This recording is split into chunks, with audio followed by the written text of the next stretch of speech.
নমস্কার, আমি মৌসুমী। শিলালিপিতে আপনাদের সবাইকে স্বাগত জানাই।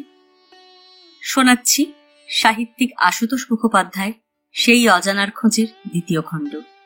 যদি গল্প পাঠ ভালো লাগে তাহলে শেষে একটা লাইক দিয়ে যেতে ভুলবেন না।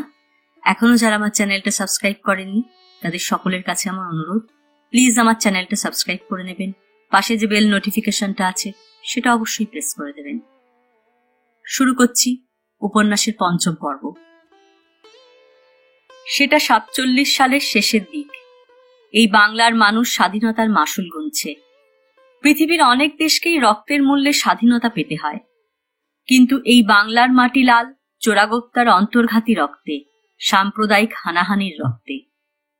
এই সময় কোন্নগরে গঙ্গা আর শ্মশানের কাছাকাছি কল্যাণীকে নিয়ে নির্জনে বাসা বেঁধেছেন অবধূত। সঙ্গে লোক বলতে তখন একমাত্র হারু। এই নবদম্পতিকে বিশেষভাবে লক্ষ্য করার মতো লোকালয় নয় তখন এটা। আশেপাশে তখনও কোনো বাড়িই হয়নি। সামনের দিকে দূরে ছাড়া ছাড়া দুই একটা বাড়ি, পড়শি বলতে বেশ কিছু উদ্বাস্তুর চালাঘর। কলকাতার থেকে পূব বাংলার ঘর ছাড়া মানুষ এই উপকণ্ঠেও উপচে পড়েছে। কালীকিঙ্কর অবধূত এখানে এসেই বেশ বাস বদলেছেন। রক্তাম্বর ধরেছেন, রক্তবর্ণ ধুতি, রক্তবর্ণ পাঞ্জাবি বা ফতুয়া। ম্যারম্যারে নয়, দস্তুর মতো শৌখিন কাপড়ের অথবা সিল্কের। এ ব্যাপারে কল্যাণীর নির্দেশ মেনেছেন। তিনি হেসে বলেছেন, যা খুশি পরো, কিন্তু ভালো জিনিস এনো বাপু। অবধূতের এই পোশাক আর তার নিঃশব্দ আচরণ অনেকটাই পাবলিসিটির কাজ করেছে। উদ্বাস্তুরা আর কিছু দূরের মানুষেরাও লক্ষ্য করেছে। তাদের চোখে লালের ধাক্কা লাগে। দেখে মানুষটা কারোর সঙ্গে মেশে না, প্রায় শ্মশানে যায় আসে। শ্মশানের সব বাহকরা এক একদিন তাকে রাতেও ধ্যানস্থের মতো বসে থাকতে দেখে। অনেকে, বিশেষ করে উদ্বাস্তুরা, সাগ্রহে আলাপ করতে আসে। তান্ত্রিক যে এটা সকলেই বুঝেছে, কিন্তু মানুষটা কখনো তন্ত্রীয় আচার বিচার বা অনুষ্ঠান সম্পর্কে একটি কথাও বলেন না। বরং কারো অসুখ করলে দেখতে আসেন, ওষুধ দেন। আর আশ্চর্য, তার ওষুধ যেন কথা বলে। দেখতে দেখতে এটাই প্রচারের বড় জিনিস হয়ে উঠতে লাগলো।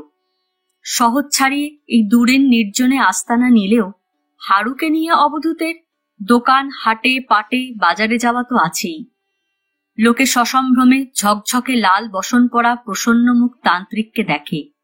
কোথা থেকে এলো তা নিয়েও গবেষণা করে। আর একটা প্রচারও একটু একটু করে দানা বেঁধে উঠল। লাল বসন তান্ত্রিকের ঘরে একটি অনন্য রূপসী বউ আছে। কখনো তাকে দাওয়ায় দাঁড়িয়ে থাকতে দেখা যায়, কোনোদিন বা গঙ্গা স্নান সেরে ফিরতে দেখা যায়। তান্ত্রিকের ভৈরবী টৈরবী মনে হয় না, দেখে বিয়ে করা বউই মনে হয়। কপালে সিথিতে সিঁদুর, গলায় সোনার হার, হাতে সোনার চুড়ি শাঁখা। কিন্তু রোগের ওষুধ বিশুদ্ধ জানে একজন তান্ত্রিক এমন এক দিব্যাঙ্গনা বউ জোগাড় করলেন কি করে? মানুষটার উপার্জন কিছু আছে বলেও তো মনে হয় না। ওষুধ টষুধ যা দেন তারও দাম পর্যন্ত নেন না। চলে কি করে? এ প্রসঙ্গে হেসে অবধূত মানবাচরণের একটু ব্যাখ্যা দিয়েছিলেন।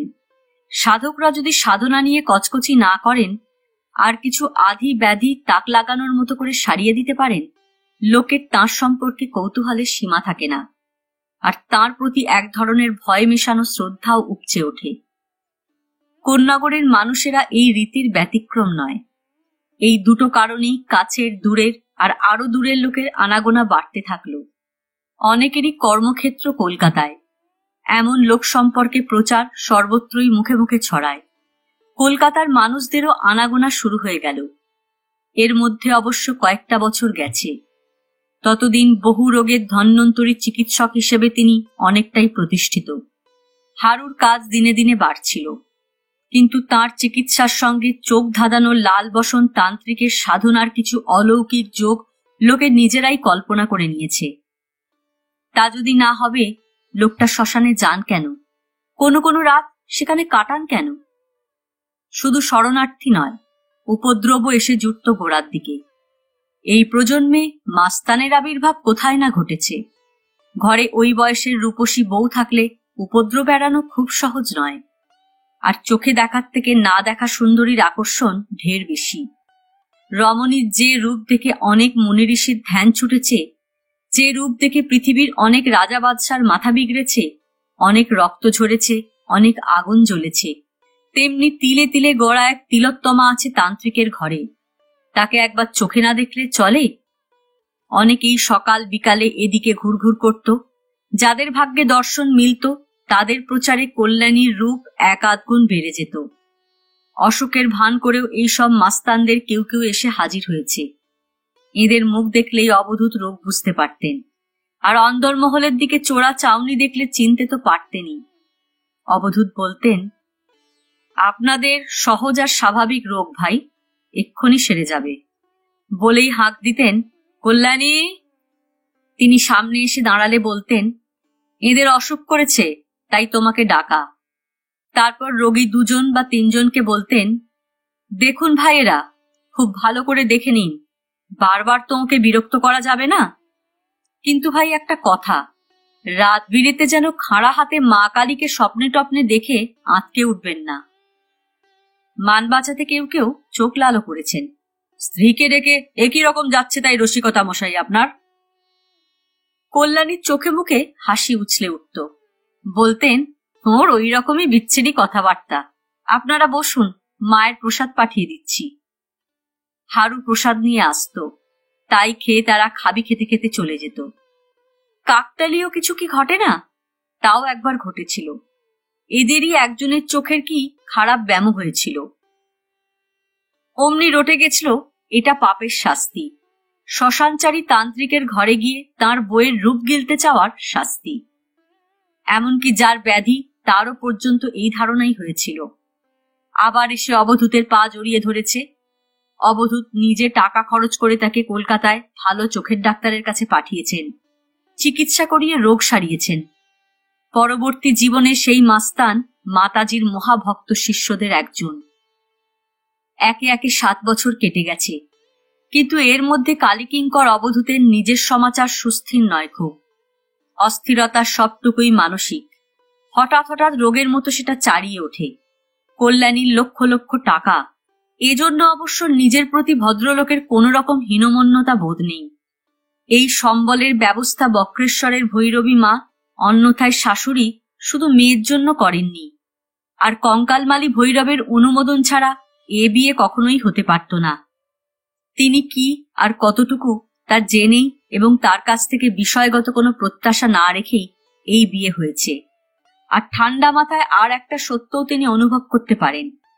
আর কল্যাণী যেরকম স্থির মেজাজের মেয়ে, তার অপছন্দেও এই বিয়ে কখনোই হতো না।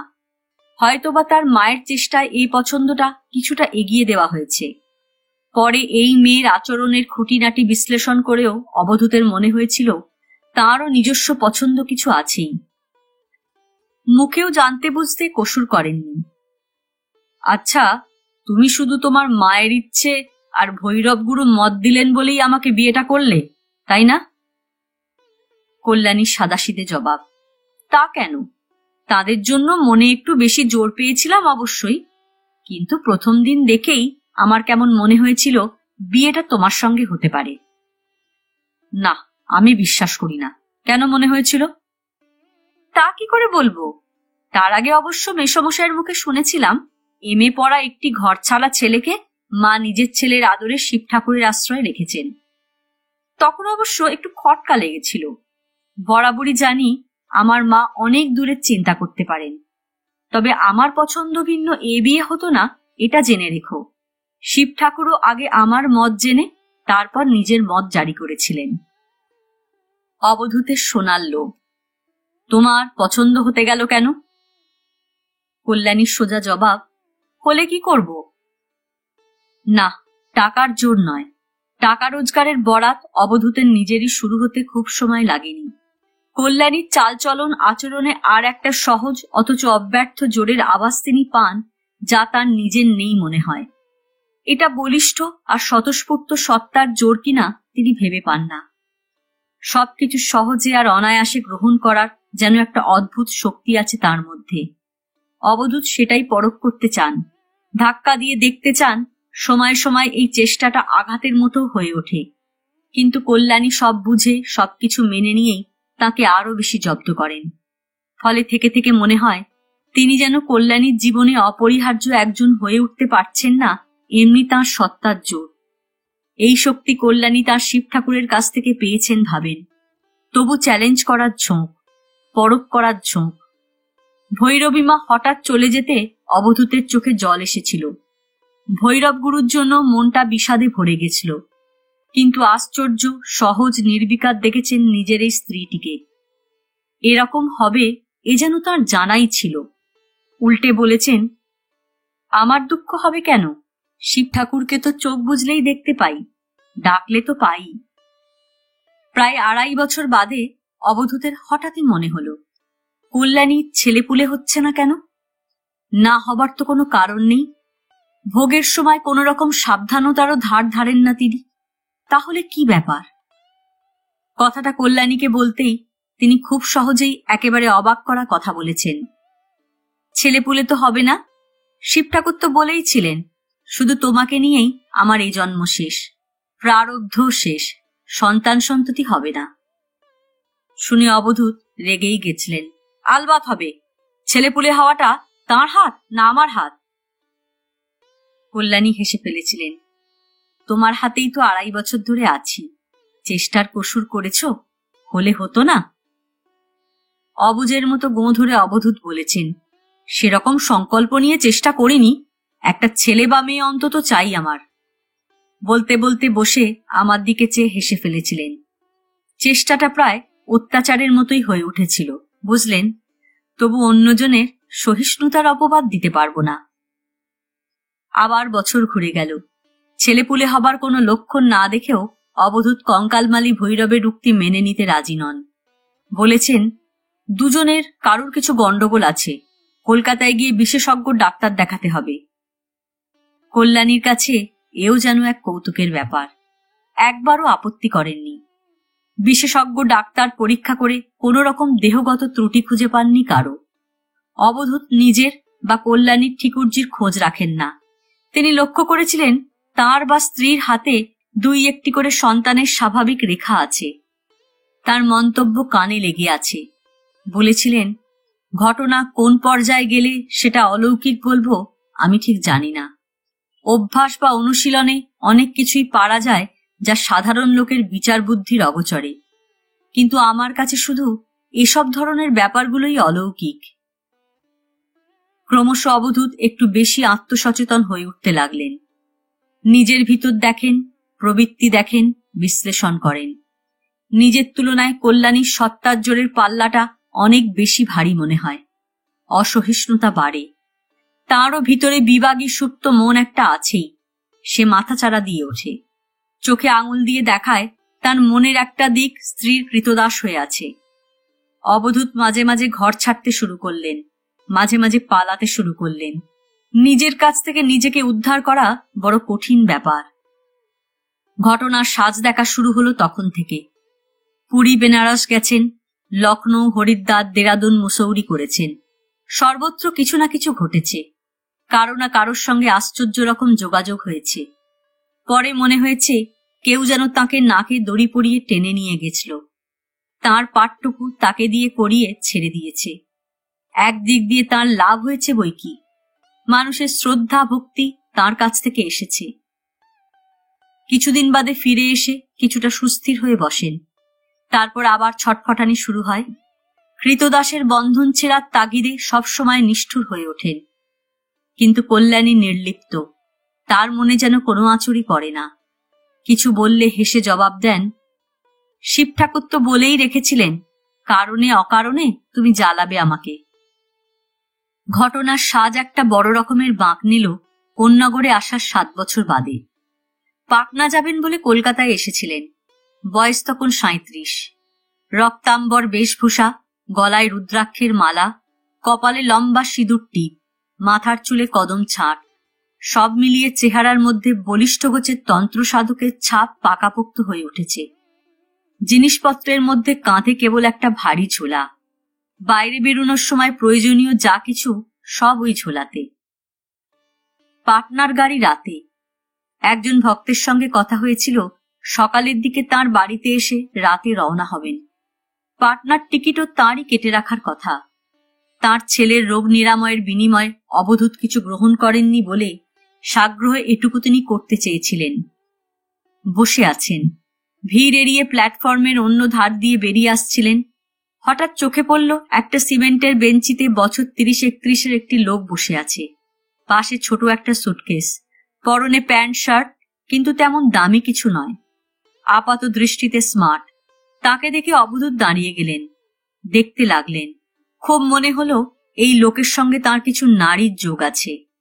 লোকটি বিমনা ছিল, গোড়ায় খেয়াল করেননি, কিন্তু লাল বেশবাসের এমনি মজা চোখে পড়তেও খুব সময় লাগে না। লোকটি দেখল, তারপর অমন বেশের একজনকে ওভাবে চেয়ে থাকতে দেখে বেশ অবাক। ঝকঝকে দু চোখ যেন তার মুখের ওপর বিঁধে আছে। অবধূত পায়ে পায়ে তার সামনে এসে দাঁড়ালেন, দৃষ্টি মুখের ওপর তেমনি অপলক। লোকটি যেন একটু অস্বস্তি নিয়ে নিজের অগোচরে উঠে দাঁড়ালো।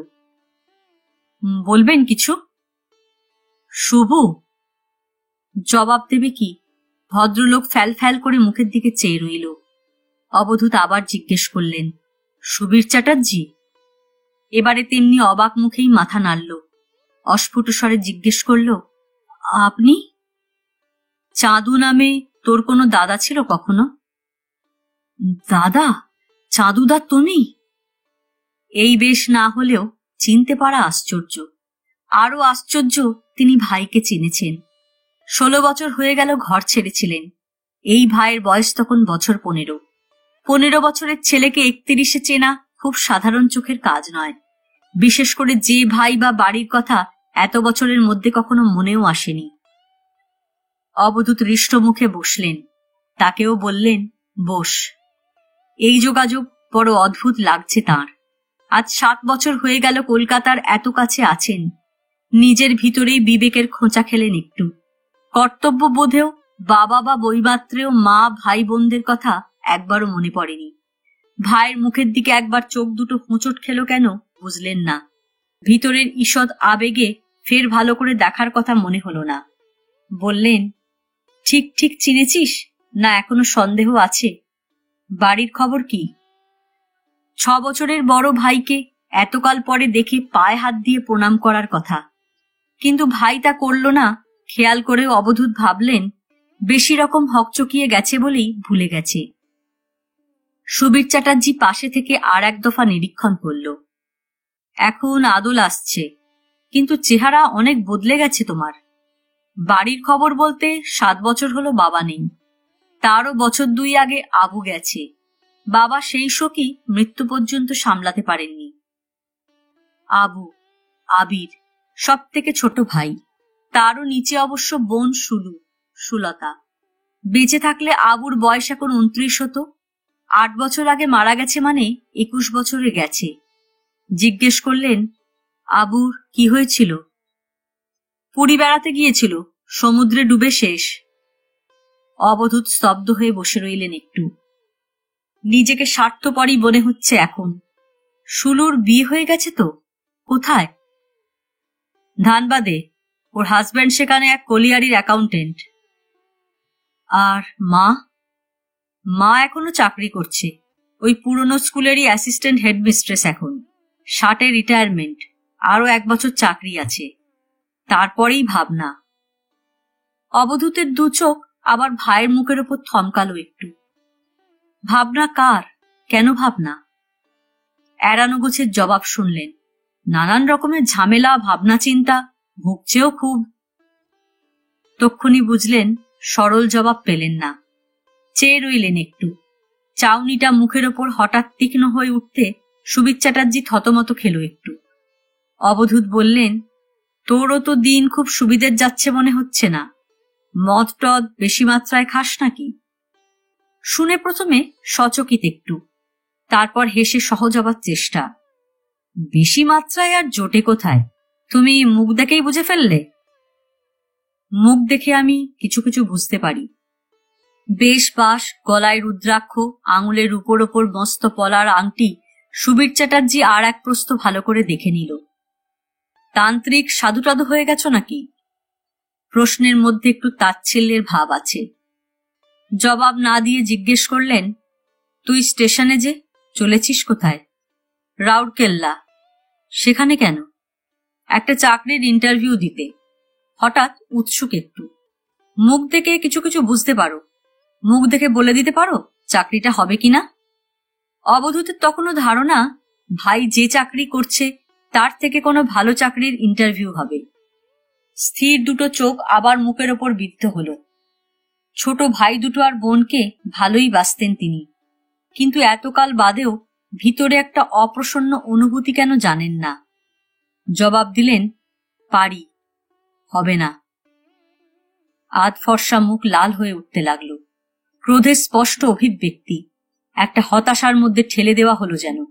সুবীর চ্যাটার্জিও ভুলে গেল দীর্ঘ 16 বছর বাদে বড় আকস্মিকভাবে এই দাদাটির সঙ্গে তার দেখা। বিদ্রুপের সুরে বলে উঠল, আর যদি হয় তোমার দেখা পাবো কোথায়? কোন নগরে? গঙ্গার ধারে শ্মশানের দিকে যেতে যে কোনো লোককে জিজ্ঞেস করলে বাড়ি দেখিয়ে দেবে। বাড়ি না তোমার আশ্রম? বাড়ি। তোর গাড়ি কটায়? 8:50। এখন কটা বেজেছে? অবধূত লক্ষ্য করলেন ইন্টারভিউ দিতে চলেছে, কিন্তু হাতে একটা ঘড়িও নেই। 8:30। মা সেই আগের বাড়িতেই আছেন তো? না। একটু ইতস্তত করে সুবীর চ্যাটার্জি জবাব দিল, বাবা জীবিত থাকতেই দুজনে মিলে ধার দেনা করে ছোট একটু বাড়ি করেছিল। বেশিরভাগই মায়ের টাকায় হয়েছে। এখনো ধার শোধ হয়নি বলে মায়ের মাইনে থেকে টাকা কাটান যায়, তার জন্য মাকে টিউশনিও করতে হয়। অবধূত থমকে চেয়ে আছেন। হেসে ফেললেন, তোর অত ফিরিস্তি দেওয়ার কোনো দরকার নেই। তোদের বাড়িতে আমি কোনো ভাগ বসাতে যাব না। কোথায় বাড়ি? নম্বরটা কি? বাড়ি ফার্ন রোডের কাছে। নম্বরও বলল। অবধূতের মনে হলো চাকরি হবে না বলায় এখনো তার ভিতরের উষ্মা যায়নি।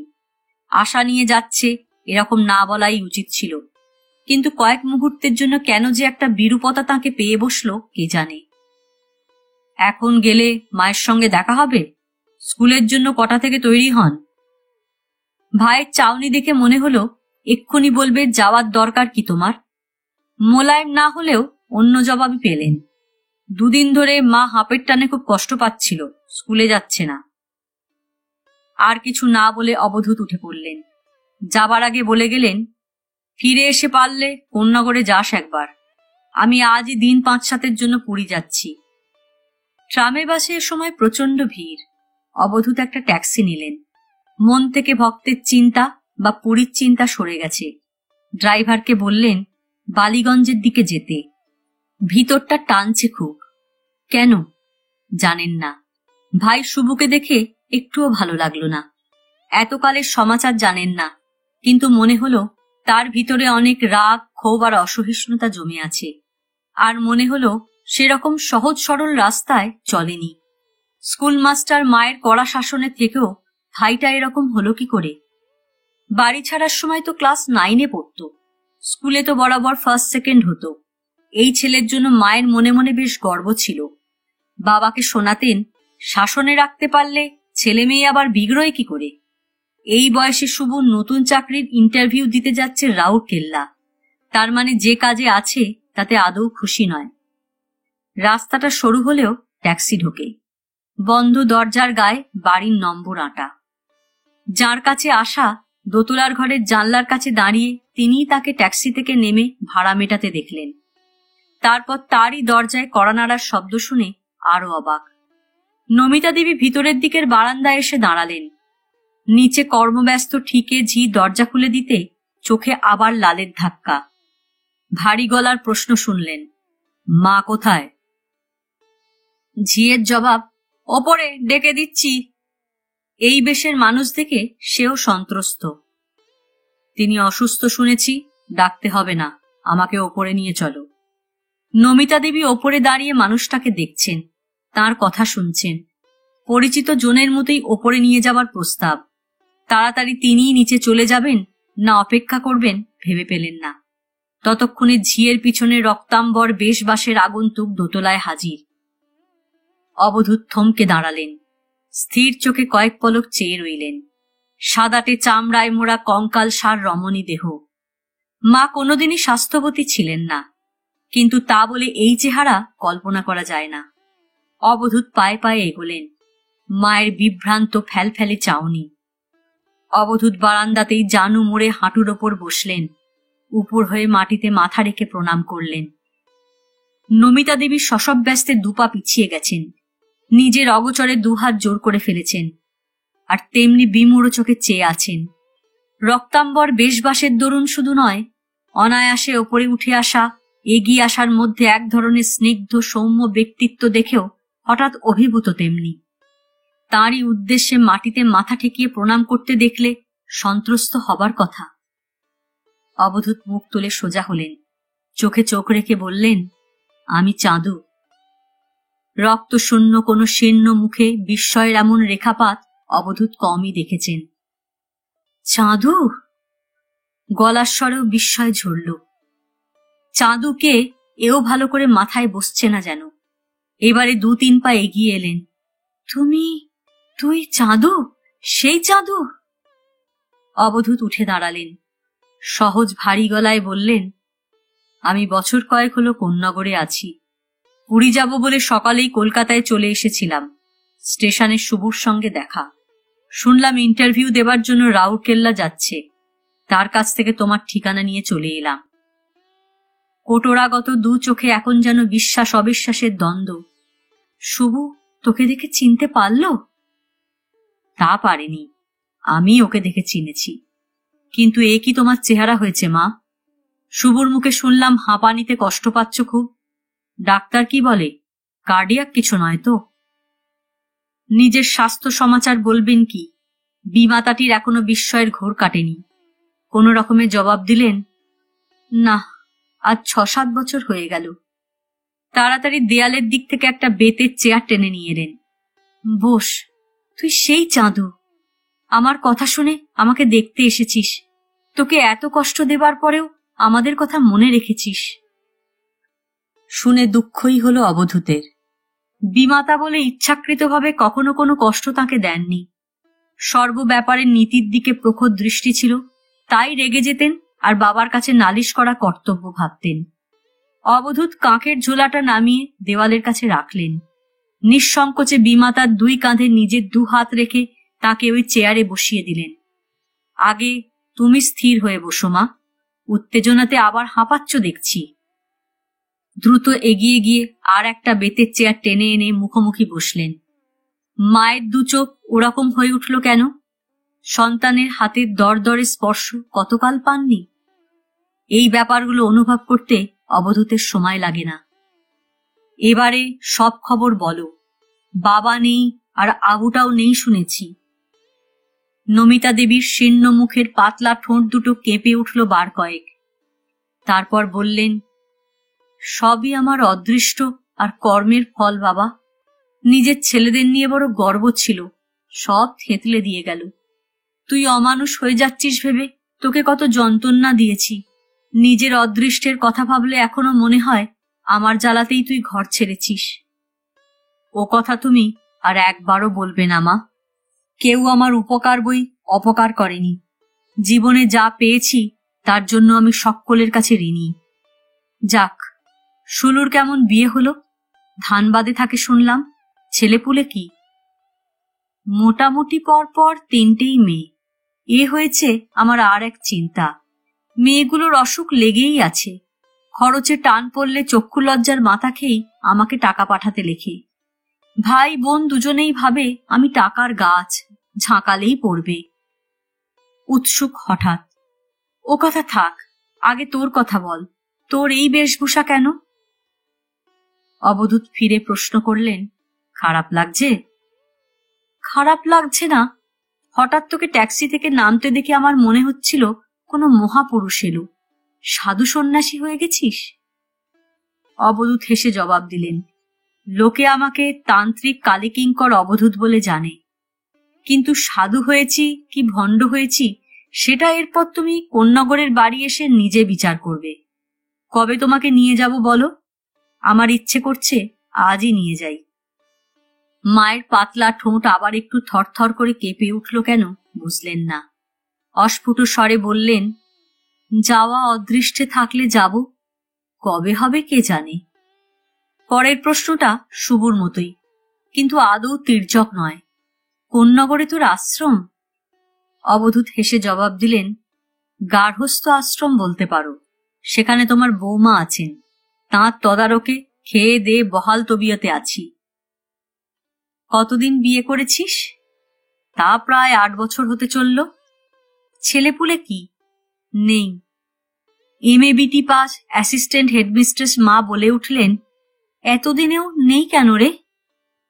অবধূত হাসতে লাগলেন। তারপর জবাব দিলেন, তোমার বৌমাকে জিজ্ঞেস করলে তিনি বলবেন তাঁর শিব ঠাকুর মানে বক্রেশ্বর থানের কঙ্কালমালী মহাভৈরবের ভবিষ্যৎবাণী তাঁর প্রারব্ধ এ জন্মেই শেষ, তাই কোনো পিছুটান নেই, সন্তানও নেই। নমিতা দেবীর কোটরের 2 চোখ উৎসুক। সেখানকার মস্ত সাধক বুঝি তিনি? মস্ত সাধকই বলতে পারো, কিন্তু সেখানে আর নেই। আদৌ কোথাও আছেন কিনা তাও জানি না। সাগ্রহে জিজ্ঞেস করলেন, তুই তাকে দেখেছিস? আগে হলে এই MA-BT মা সাধু সন্তদের প্রসঙ্গে নাক সিঁটকোতেন। অবধূত জবাব দিলেন, তিনি আমার সাক্ষাৎ গুরুদেব, 5 বছর ধরে দেখেছি। নমিতা দেবী সতৃষ্ণ চোখে চেয়ে আছেন। কেন বোধগম্য হল না। একটু বাদে জিজ্ঞেস করলেন, তোর পুরীর গাড়ি কখন? রাতে, কিন্তু পুরী আর যাব কিনা ভাবছি। কেন? এখনো তোমার বেশ হাঁপের কষ্ট হচ্ছে বুঝতে পারছি। না, পুরী আর যাবই না। শোনো মা, তোমার এই ছেলেকে লোকে মস্ত উক্তি তান্ত্রিক সাধু ভাবে, কিন্তু সত্যি সেরকম কিছু না। আসলে যেটা কিছু জানি সেটা হলো চিকিৎসা বিদ্যা। তার ফল পেয়েই লোকে অলৌকিক শক্তি ভাবে। যেতে দাও। এতক্ষণ তোমাকে দেখে আমি আঁচ করতে পারছি কি ওষুধ তোমার দরকার। আর কয়েকটা কথা কেবল জেনে নেব, সে হবে খুন। পুরী যাওয়ার থেকে আগে তোমাকে সারিয়ে তোলা বেশি দরকার। তুমি তোমার অসুখের ভাবনা এবার আমার হাতে ছেড়ে দাও মা। বিমাতার 2 পাতলা ঠোঁট আবার থরথর করে কেঁপে উঠতে দেখলেন অবধূত। কোটরের চোখও ঝাপসা হয়ে উঠল। বিড়বিড় করে বললেন, মা, মা, মা বলে এখন আর কেউ ডাকেও না। অবধূত নির্বাক চেয়ে আছেন। সামলে নিলেন, বললেন, খাওয়া দাওয়ার ব্যাপারে তোর কোনো অসুবিধে নেই তো? এখানে খেয়ে যেতে পারিস না? পারি। কে রাঁধে? কে আবার? আমি। কি খাও? আমি তো সেদ্ধ আর শুক্তো ভাত খাই। তা বলে তোকেও তাই খাওয়াবো নাকি? কি খাস এক্ষুনি জেনে ঝিটাকে বাজারে পাঠাবো। ওই আমার বাজার টাজার করে। ওকে বাজারে পাঠালে আমি খাবো না। আজ আমি মায়ের প্রসাদ পাবো। মায়ের ছেলেতে সেদ্ধ ভাত খাবো। বিমাতার 2 চোখ আবারও ঝাপসা হয়ে আসছে। উঠে চলে যেতে বললেন, বস, আসছি। একটু এগিয়ে আবার ঘুরে দাঁড়ালেন। তোর আমিষ চলে কিনা বল। আমার সব চলে, কিন্তু কিছু দরকার নেই বললাম তো। চলে গেলেন। 10 মিনিটের মধ্যে একটা ডবল ডিমের অমলেট আর 2 পিস টোস্ট ডিশে নিয়ে এলেন। পাশেই দোকান, কিছু অসুবিধে হয়নি। খেতে তো একটু দেরি হবে, পরে আমার সঙ্গে খাবি। অবধূত খুশি হয়ে ডিশ হাতে নিলেন। মাকে বলে 15-20 মিনিটের জন্য বেরুলেন, কিন্তু ধারের কাছে কোনো দোকানে ফোন পেলেন না। খোঁজ করতে করতে একেবারে পোস্ট অফিসে এসে তবে পেলেন। কলকাতার ভক্তকে জানালেন তার ওখানে যাওয়া হচ্ছে না, পুরীও না। ট্রেনের টিকিট বিক্রি করে দিতে বলে ফিরতে 8 ঘন্টার বেশি সময় লেগে গেল। এসে দেখেন বিমাতা রান্নায় ব্যস্ত। সেদ্ধ আর শুক্তো ছেড়ে বাসনে 2 রকমের তরকারিও কোটা রয়েছে। পাশে 2টো ভাঁড় দেখে বুঝলেন দই আর মিষ্টি আনানো হয়েছে। মায়ের রান্নার ব্যবস্থা দোতলাতেই। 1 তলার পরপর 2টো ঘরেই দোকান, তার মানে ভাড়া দেওয়া হয়েছে। খুশি মুখে বলে উঠলেন, এ যে মস্ত ব্যবস্থা দেখছি। মা হাসলেন একটু, বললেন, রান্নার আনন্দ ভুলেই গেছি। আজ তুই খাবি বলে আমার উৎসাহ বেড়ে গেছে। অবধূত বারান্দা থেকে একটা বেতের চেয়ার এনে কাছে বসলেন। 2-1 কথার পর জিজ্ঞেস করলেন, আচ্ছা মা, শুভুর বউ ছেলে মেয়ে কাউকেই এখানে দেখছি না, কি ব্যাপার বলো তো? শীর্ণ মুখে টান ধরতে দেখলেন। একটু বাদে জবাব দিলেন, ও হতভাগার কথা এখন থাক বাবা। অবধূত স্তব্ধ একটু। ও প্রসঙ্গে আর কথা না বাড়িয়ে একটু বাদে বললেন, তুমি কষ্ট পেলে থাক মা। মুখ দেখে আমারও মনে হয়েছিল ও খুব ভালো নেই। আমার সত্যি সেরকম কোনো ক্ষমতা আছে কিনা বোঝার জন্য জিজ্ঞেস করেছিল যে ইন্টারভিউ দিতে রাউরকেল্লা যাচ্ছে সেই চাকরিটা হবে কিনা। আমি হবে না বলতে ও রেগেই গেল। মা ঈষৎ ব্যস্ত হয়ে বলে উঠলেন, তুই না বললি? সত্যি হবে না তাহলে? হতভাগার দূরে কোথাও চাকরি হলে যে আমি বেঁচে যেতাম, তুই এরকম বলতে পারিস? মুখ দেখে ভাগ্যের লক্ষণ কিছু কিছু চিনতে পারি। দেখো, আমার ভুল হতেও পারে। ভাইকে ওরকম বলার জন্য অবধূত মনে মনে আর এক দফা পস্তালেন। একটু চুপ করে থেকে আবার মুখ খুললেন। তারপর তোমার ঠিকানা জিজ্ঞেস করতে দিতে চায় না মনে হলো। ওর ভয় পাছে আমি বাড়ির অংশ দাবি করি। রাঁধতে রাঁধতে মা রূঢ় মন্তব্য করলেন, যেমন স্বভাব, দুনিয়ায়ও ভালো কিছু দেখে না। যাক, শেষে দিল অবশ্য, কিন্তু এও জানিয়ে দিল এ বাড়ির বেশিরভাগই তোমার টাকায় হয়েছে। তুমি এখনো দেনা টানছ, আর অসুস্থ শরীর নিয়ে এজন্য তোমাকে টিউশনিও করতে হচ্ছে। সত্যি নাকি? মা জবাব দিলেন না, তাইতেই বোঝা গেল সত্যি। অবধূতের জানার আগ্রহ কত দেনা, কিন্তু মুখ ফুটে জিজ্ঞেস করতে পারলেন না। দুপুরে খাওয়া দাওয়ার পর ঘন্টা 2 বিশ্রাম করে কোন্নগরে ফেরার জন্য প্রস্তুত হলেন। তার আগে মায়ের অসুখ সম্পর্কে কিছু জিজ্ঞাসাবাদ করলেন।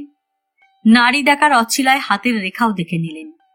হিজিবিজি রেখাগুলো সব টানা অশান্তির চিহ্ন, শারীরিক এবং মানসিক, কিন্তু ঋণের চিহ্ন তেমন স্পষ্ট নয়, ফিকে হয়ে এসেছে। সেরকম বড় অবস্থার কারোর হাতে ঠিক এটুকু চিহ্ন থাকলে ঋণের পরিমাণ বেশি হতো, কিন্তু মায়ের অবস্থা যতটুকু আঁচ করতে পেরেছেন তাতে ঋণের পরিমাণ 4-5 হাজার টাকার বেশি হতে পারে না মনে হলো। বলে গেলেন, পরশু সকালের মধ্যে আমি তোমার ওষুধ নিয়ে আসছি। সেদিনও আমি তোমার হাতে ঠিক এই রান্নাই খেয়ে যাব। কিন্তু অনেকদিন বাদে অবধূত একটা আত্মতৃপ্তির কাজ হাতে নিয়েছে যেন। একদিন বাদ দিয়ে তারপর দিন সকালেই এলেন। মাকে দেখে আজ আগের দিনের থেকে একটু প্রফুল্ল মনে হলো। বললেন, আমি ভাবছিলাম তুই কতক্ষণে আসবি। জলখাবারের আয়োজনও করে রেখেছিলেন। মুখ হাত ধোয়া হতে নিয়ে এসে সামনে বসলেন। বললেন, তুই পরশু চলে যাবার পর থেকে আমার সমস্তক্ষণই মনে হয়েছে তুই আর এক মানুষ হয়ে ফিরেছিস। তোর এখন মস্ত শক্তি। অবধূত হেসে উঠলেন। বললেন, শক্তি বলতে গুরুর দয়ায় আর আমার শাশুড়ি মায়ের দয়ায় রোগের চিকিৎসা কিছু শিখেছি। এছাড়া মোটামুটি একরকমই আছি। আসলে তোমার নিজের মন বড় দুর্বল হয়ে পড়েছে, তাই এতকাল পরে দেখা ছেলের অনেক শক্তি ভাবতে ভালো লাগছে। জলখাবারের দিকে তাকালেন। অনেক আয়োজন করেছো দেখছি। ভালোই হয়েছে, খুব খিদে পেয়েছে। কিন্তু তার আগে তুমি একটা কাজ করো। থলে থেকে একটা প্যাকেট বার করে তার দিকে বাড়িয়ে দিলেন। এটা ধরো দেখি। কিছু না বুঝেই হাতে নিলেন। ওষুধের মোড়ক এরকম হয় কি করে ভেবে পেলেন না। এতে কি? তোমার বৌমার সামান্য কিছু প্রণামী, আগে তুলে রেখে এসো। শোনা মাত্র আঁতকে উঠলেন। এত টাকা? না না না না। অবধূত বসা থেকে আস্তে আস্তে উঠে দাঁড়ালেন। খিদের মুখে চলে যাব তুমি চাও? আমার রাগ আর অভিমান কিন্তু এখনো সেই রকমই আছে। মা ধরফর করে উঠলেন। পাগলের মতো তুই একই কাণ্ড করছিস। এখানে তো অনেক টাকা, তোকে আবার পেলাম এই ঢের। আমাকে আবার পেতে হলে এ কটা টাকা তোমাকে নিতে হবে। শোনো মা, আমার মা চাকরির পর এই শরীর নিয়ে টিউশনি করবে, এ আর আমি হতে দেব না। খুব বেশি নয়, এখানে মাত্র 5,000 টাকা আছে। এ দিয়ে তোমার সব ধার শোধ হয়ে যাবে না? হ্যাঁ কি না বলো। অস্ফুট জবাব দিলেন, হয়েও বেশি হবে। প্রভিডেন্ট ফান্ড আর লাইফ ইন্স্যুরেন্সের লোন মিলিয়ে আর 4,200 টাকা বাকি। কিন্তু এতকাল পরে এসে আমাকে তুই এভাবে। বললাম তো, আমাকে যদি ছেলে ভাবো এ নিয়ে আর একটা কথাও বলবে না। হাসলেন। তাছাড়া আমি পরের ধনে পোদ্দারি করি মা, নিশ্চিন্ত থাকো। এ টাকা আমারও না, তোমার বউয়ের। ছি ছি, যাকে চোখেও দেখিনি তার থেকে তুই টাকা নিয়ে এলি। কি ভাবলো আমাকে? সে কিছু ভাববার মেয়ে কিনা একবার চোখে দেখলেই বুঝতে পারবে।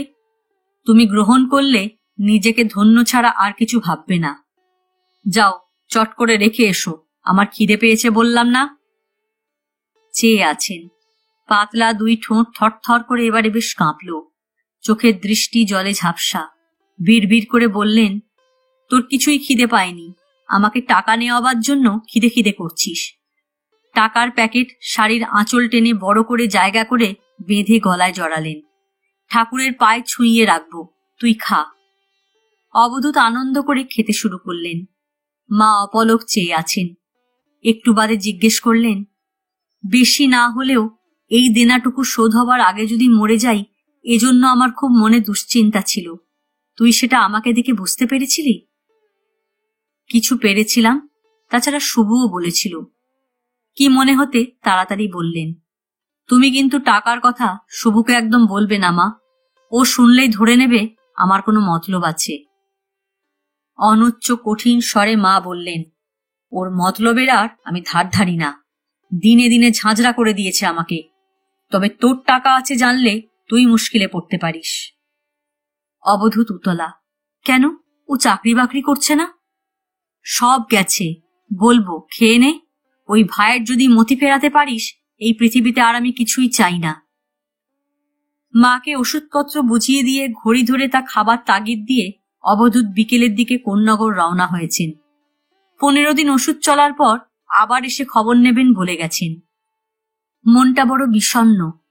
কড়া নিয়ম নীতির এই মাটির কপালে শুভকে নিয়ে এত দুঃখ আছে ভাবতে পারেননি। এত ভালো ছেলে এমন পরিণামের দিকে গড়ায় কি করে? কে এইভাবে কাকে সুখের বিপরীত দিকে ঘাড় ধাক্কা দিয়ে ঠেলে দেয়, কেন দেয় ভেবে পেলেন না। শুভ ম্যাট্রিকে বেশ ভালো রেজাল্ট করেছিল, ছোটখাটো স্কলারশিপও একটা পেয়েছিল। বিএ আর এমএতে খুব অল্পের জন্য ইকোনমিক্সে ফার্স্ট ক্লাস পায়নি। 24 বছরের মধ্যে পরীক্ষা দিয়ে ভালো চাকরি পেয়ে গিয়েছিল, গেজেটেড অফিসারের পোস্ট। মা দেখে শুনে একটি পছন্দের মেয়ের সঙ্গে তার বিয়ে দিয়েছিলেন চাকরির 1 বছরের মধ্যে। মেয়েও বিএ পাশ, এমনিতে বেশ ভালো, কিন্তু একটু মেজাজি। স্বাধীনতার 1 বছরের মধ্যে শুভর চাকরির কপাল আরো খুলে গেল, আর সেটাই কাল হলো। রিলিফ অ্যান্ড রিহ্যাবিলিটেশনের পদস্থ অফিসার হয়ে বসেছে। উদ্বাস্তুদের নিয়ে স্বয়ং মুখ্যমন্ত্রী বিধান রায় বিস্তর মাথা ঘামাচ্ছেন। শুভ তাঁরও নেক নজরে পড়েছিল, ফলে ওর হাতে এখন অনেক ক্ষমতা। তার তদারকে লক্ষ লক্ষ টাকা খরচ হচ্ছে। এর কিছুকাল পর থেকেই মা লক্ষ্য করলেন, বইয়ের সঙ্গে শুভর প্রায় খিটিরমিটির ঝগড়াঝাটি বাঁধছে। তিনি জানেন কাজের চাপে শুভর বাড়ি ফিরতে রাত হয়। পরে ওই বইয়ের কাছ থেকে জেনেছেন শুভ মদ খেয়ে বাড়ি ফেরে। মা কঠিন হাতে শাসনের চেষ্টা করেছেন, স্পষ্ট বলে দিলেন এভাবে চললে এ বাড়িতে ঠাঁই হবে না। এরপর থেকে শুভ কিছুটা গোপনতার আশ্রয় নিল। তার প্রায় ট্যুর থাকে, ক্যাম্প ইন্সপেকশন থাকে, তখনকার খবর আর তিনি পাবেন কি করে? কিন্তু অনেক খবর রাখত শুভর বইয়ের এক মামাতো দাদা। সে ওই বিভাগের না হলেও অন্য বিভাগের ছোটখাটো অফিসার। সেই ভগ্নিপতির সম্পর্কে অনেক খবর রাখত, ফোনে সাবধানও করত। কাগজে মাঝে মাঝে উদ্বাস্তু মেয়ে নিয়ে ছিনিমিনি খেলার অভিযোগও থাকত। নাম না করলেও কোনো কোনো অফিসার এসব কেলেঙ্কারির সঙ্গে যুক্ত এমন ইঙ্গিত বা কটাক্ষও থাকে। মা বইয়ের সঙ্গে শুভর তুমুল ঝগড়ার আভাস পান। এক রাতে শুভর চাপা গর্জনও কানে আসে, মিথ্যে কথা, সব মিথ্যে, কাগজের লোকের চোখ টাটায় তাই এরকম লেখে। এরপর দেখা গেল কটাক্ষ এক এক সময় এমন স্পষ্ট যে এই অফিসার কে বা কারা স্পষ্টই ধারণা করা যায়। গন্ডগোলের সূচনা দেখা দেয়। কিন্তু এত ক্ষমতা যাদের, তাদের হাত দিয়ে স্রোতের মতো টাকা খরচ হচ্ছে, তাদের ধামাচাপা দেবার শক্তিও খুব কম নয়। কিন্তু শুভর বউ তো কাগজের খবরের ধার ধারে না, নিজস্ব কোনো ধারণা নিয়েও বসে নেই। সে তার মামাতো ভাইয়ের কাছ থেকে সঠিক খবরই পায়। ওদের ঝগড়ায় মায়ের ওই বাড়ি দিনে দিনে নরক হয়ে উঠতে লাগলো। এরপর এক উদ্বাস্তু ক্যাম্প থেকে 22 বছরের একটি বিধবা মেয়ে নিখোঁজ হওয়া নিয়ে কাগজে তোলপাড় কাণ্ড। পরে জানা গেছে এটা একই মেয়ে নিয়ে 2 অফিসারের মধ্যে ঈর্ষা আর রেষারেষির ফল। কিন্তু ওই গন্ডগোল দানা বেঁধে উঠেছে মেয়েটির নিখোঁজ হবার মাস 3 পরে। তার আগে পর্যন্ত ধামাচাপা দিয়ে চলেছিল। ওই দুজনের মধ্যে ব্যর্থ অফিসারটি একজন পরিচিত সাংবাদিককে গোপনে খবর সরবরাহ করেছে। মেয়েটিকে উধাও করে কোথায় রাখা হয়েছে, কোথায় তাকে ছোটখাটো একটা সেলাইয়ের দোকান করে দেওয়া হয়েছে, এমনকি সেই মেয়ের ছবি পর্যন্ত এক কাগজে ছাপা হয়ে গেছে।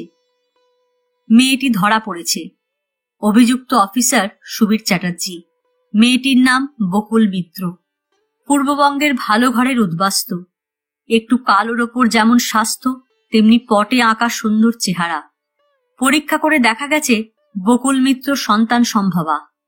জেরায় সে বাধ্য হয়ে কবুল করেছে সুবীর চ্যাটার্জি বিবাহিত সে জানত না, এবং সে বিশ্বাস করেছিল সুবীর চ্যাটার্জির মহৎ অন্তঃকরণ বলেই তার মতো অনাথা মেয়েকে ভালোবেসে ফেলেছিল। তাকে সময় বিয়ে করার প্রতিশ্রুতিও দেওয়া হয়েছিল। সে জেনেছিল বর্তমানে বিয়ে করার ব্যাপারে নানান রকম অসুবিধা আছে। মোট কথা, বিশ্বাসের ভুলে হোক বা যে কোনো কারণেই হোক, স্বেচ্ছাতেই সে ক্যাম্প থেকে উধাও হয়েছিল। হ্যাঁ, সেলাইয়ের ওই ছোট দোকান সুবীর চ্যাটার্জি তাকে করে দিয়েছেন, সেজন্য তার প্রতি সে কৃতজ্ঞ। সে কার সন্তান ধারণ করেছে এই জেরার কোনো উত্তর দেয়নি, মুখ সেলাই করেছিল। বিচার সাপেক্ষে শুভ চাকরি থেকে সাময়িক বরখাস্ত হয়ে গেল। এর কয়েকদিনের মধ্যে কাগজে আবার হইচই ব্যাপার। সুবীর চ্যাটার্জির স্ত্রী অঞ্জলি চ্যাটার্জি গলায় দড়ি দিয়ে আত্মহত্যা করেছে।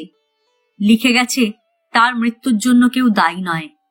কিন্তু দায়ী নয় লিখে গেলেই শুভর পক্ষে দায় থেকে খালাস পাওয়া সহজ নয়।